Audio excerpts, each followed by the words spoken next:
Hello friends. UP scholarship में आप लोगों को पता है कि एससी एसटी के बच्चों को फिर से एक बार मौका दिया गया था, ताकि जिन लोगों को जो जो है मौका नहीं मिल पाया और स्कॉलरशिप नहीं मिल पा रही थी, उनको फिर से मिले। तो इसके लिए ही जो है एक ऑफिशियल नोटिस जारी किया गया है कि इसमें प्रोसेस कहाँ तक कैसे पहुंच रहा है और आगे क्या क्या चीजें होंगी। इसके साथ साथ जो क्वेश्चन है कि अभी जनरल कैटेगरी ओबीसी के बच्चों के साथ क्या होगा, क्या उन लोगों को भी पैसा मिलेगा, क्या उन लोगों के लिए भी फिर से पोर्टल ओपन किया जाएगा या नहीं किया जाएगा। ऐसे तमाम क्वेश्चन जो है यूपी स्कॉलरशिप में आ रहे हैं। कुछ नियम ऐसे थे जिसको कि इस बार यूपी स्कॉलरशिप में तोड़ा गया है या फिर ये बोल सकते हैं मॉडिफाई किया गया है, और जिसके तहत जो है ये स्कॉलरशिप दिया भी जा रहा है, उस पर भी बात करेंगे। सो फ्रेंड्स, चैनल पर पहली बार विजिट कर रहे हो तो चैनल को सब्सक्राइब कर लो, बेल आइकन को हिट कर दो, जिससे कि जब भी कोई अपडेट में आए यूपी स्कॉलरशिप से रिलेटेड तो हम आप तक दे और इमीडिएट आप तक इंफॉर्मेशन भी पहुंच जाए। सबसे पहले यूपी स्कॉलरशिप में आप लोगों को जो है मौका दिया गया था 3 मई तक, और एससी एसटी के बच्चों को कि वो फिर से अपने फॉर्म में करेक्शन कर पाए।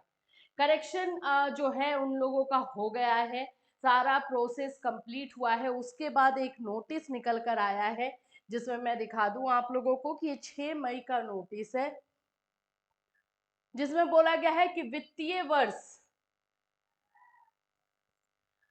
2023-24 में विश्वविद्यालय द्वारा मास्टर फीस लॉक करने के उपरांत, अब ये जो पूरा करेक्शन और ये सारी चीजें हो चुकी है, मास्टर फीस भी कॉलेज की तरफ से लॉक कर दिया गया है। अब उसके बाद का प्रोसेस के लिए जो है ये नोटिस निकाला गया है कि आगे क्या क्या काम और किस तरह से जो है करना है। इसमें अगर आप अच्छी तरीके से देखेंगे तो बहुत सारी बातें डिस्कस की गई हैं 3/5/2024 के साथ। जिन लोगों का फॉर्म फिलअप हुआ और जिन लोगों का करेक्शन हुआ, सॉरी, तो उन लोगों को लेकर के जो है नोटिस है। ये बताया गया है कि 19 अप्रैल को जो मीटिंग हुई थी, उस मीटिंग में यही फैसला लिया गया था कि जिन भी बच्चों का एग्जामिनेशन का रिजल्ट नहीं आने की वजह से उस समय जब फॉर्म भरा गया था और उन लोगों का जो स्कॉलरशिप छूट गया है, उनको भी एक बार मौका दिया जाए, और ये फैसला 19 अप्रैल के मीटिंग में लिया गया। 19 अप्रैल की मीटिंग में और भी कुछ पॉइंट्स थे जिन पॉइंट्स पर डिसीजन नहीं हो पाया था। इसमें पॉइंट्स में जो है जनरल कैटेगरी के बच्चे, ओबीसी कैटेगरी के बच्चे, वो लोग भी थे, उस पर अभी फैसला डिसीजन नहीं आ पाया है। साथ ही साथ जो है वैसे भी बच्चे थे जिन लोगों का डीबीटी की वजह से पेमेंट फेल हुआ था, उन लोगों पे भी जो है क्वेश्चन था, बट उन सभी पे फैसला नहीं हो पाया है। तो फाइनली यहाँ पर जो प्रोसेस बताया गया है, मैं शॉर्ट में आपको बता दूंगी कि क्या क्या प्रोसेस है, कैसे कैसे ये आगे जो है चीजें होंगी। अभी ये समाज कल्याण विभाग से जो है वेरिफिकेशन आप लोगों का जो डॉक्यूमेंट है कॉलेज की तरफ से वहां पे भेज दिया गया होगा, वहां से वेरिफिकेशन होगा, फिर वो आगे बढ़ेगा और इस तरह से वो प्रोसेस में जो है जाएगा। और उसके बाद से 2023-24 में यहाँ पर आप देखेंगे 7 मई से 13 मई तक जो है वो एफिलिएटिंग एजेंसी द्वारा जो है वेरिफिकेशन होगा। फिर उसके बाद से जिला समाज कल्याण में भी जो है पहुंचेगा, वहां से होगा। एनआईसी पर पे जो है लॉगिन करवाया जाएगा 17 मई को, ठीक है। फिर उसके बाद से छात्रवृत्ति स्वीकृति समिति डाटा लॉक किया जाएगा 18 से 24 मई।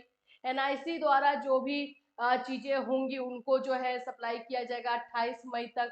और ये सारा जो है धनराशि जाना है नहीं जाना है, ये 31 मई तक होगा। तो ये पूरा प्रोसेस जो है इसमें बताया गया है कि काम कैसे करना है। एक्चुअली में ये जो है नॉलेज तो आप लोगों को भी रखना है, पैसा तो आप ही का आना है, लेकिन ये सारा काम जो है ऑफिशियल लेवल पे किया जा रहा है। दूसरा जो इंफॉर्मेशन है आप लोगों का स्कॉलरशिप से, वो है 73,000 छात्रों को छात्रवृत्ति मिलने की आस अब जग गई है। जिन लोगों को नहीं मिल पाया था स्कॉलरशिप, उन लोगों को अब स्कॉलरशिप मिल पाएगा। इस चीज की जो है उन्हें थोड़ी सी बोल सकते हो कि एक आस, एक उम्मीद जो है बनी है। और इसमें ये प्रोसेस जैसे जैसे चल रहा है उसमें ये चीजें की जाएंगी। जो ऑफिशियली वहां पे नोटिस आया हुआ है उसी के बारे में जो है इस न्यूज़पेपर में भी बताया गया है। अब हम बात करते हैं हमारे जनरल ओबीसी कैटेगरी वाले बच्चों के लिए, उनके लिए डिसीजन लिया गया है या नहीं। तो अभी इस पर कोई डिसीजन नहीं है। अभी जितना इंफॉर्मेशन है कि इलेक्शन के बाद एक बार फिर से मीटिंग रखी जाएगी और उसके बाद से जो है उस मीटिंग में जो फैसला होगा, जिस तरह से 19 अप्रैल को हुआ, उसमें जो फैसला होगा वही लागू किया जाएगा यहाँ पर जनरल और ओबीसी में। ठीक, जिन लोगों का पेमेंट फेल्ड हुआ है, क्या उनको एक बार फिर से मौका मिलेगा?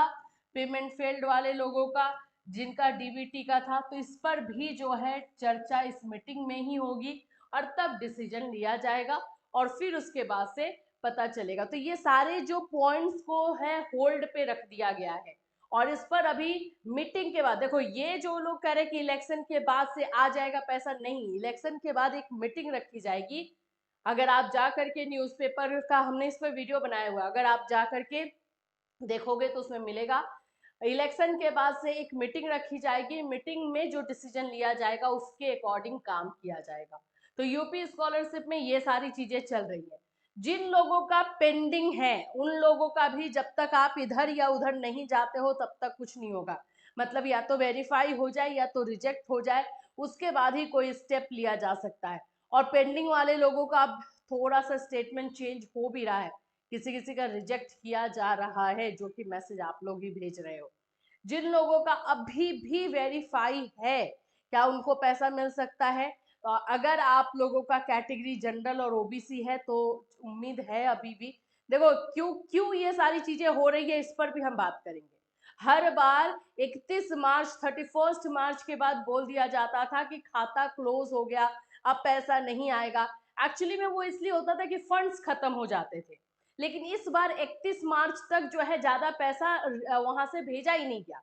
इसका भी रीजन है क्योंकि बार बार जो है एग्जामिनेशन फॉर्म का डेट आगे बढ़ाया जा रहा था और एग्जामिनेशन बोल रही हूँ, आप लोगों का फॉर्म फिलअप का डेट आगे बढ़ाया जा रहा था और जिसकी वजह से वेरिफिकेशन टाइम पर नहीं हो पाया और वेरिफिकेशन नहीं हुआ तो पैसा कहाँ से मिलेगा।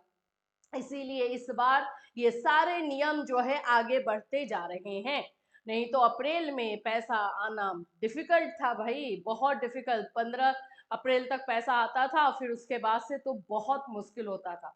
लेकिन अभी भी जो है उम्मीद है कि अब ये डिसीजन लिया गया कि इलेक्शन के बाद रखा जाएगा। इसीलिए लिया गया है क्योंकि फंड्स बचे हुए हैं, ओबीसी जनरल कैटेगरी के फंड्स बचे हुए हैं। एससी एसटी का तो अभी है ही, उन लोगों का तो सेकेंड फेज वाला 28 जून को आने वाला है, तो उनका तो है ही। माइनॉरिटी का फंड खत्म है, अब उसके साथ क्या करेंगे ये लोग, ये सारी चीजें जो है मीटिंग में जैसे डिसाइड होगा, जो भी चीजें होंगी बिल्कुल हम आपको बताएंगे। इन्फॉर्मेशन जो है इसी चैनल के माध्यम से दी जाएगी, तो चैनल से जुड़े रहना। जो चीज हम आपको बताते हैं प्लीज उसको फॉलो करना। ऐसा नहीं कि इस कान से सुने और इस कान से निकाल दिए, तो फिर आपके लिए कुछ भी यूजफुल नहीं रहेगा। ठीक है, डीबीटी वाला जिनका जिनका प्रॉब्लम है, यानी कि आधार मैपिंग अभी भी अगर आपने एनपी से मैपिंग नहीं करवाया है तो करवा लीजिए। ये नहीं है कि आ ही जाएगा, लेकिन यस मीटिंग में डिसीजन अगर लिया गया कि हाँ उनको एक बार और मौका दिया जाना चाहिए तो बिल्कुल आपको मौका मिल सकता है। इसलिए क्यों रिस्क ले, पता चला कि दोबारा भी भेजे और दोबारा भी आपका रिटर्न हो जाए, जिससे अच्छा है कि करके रखो।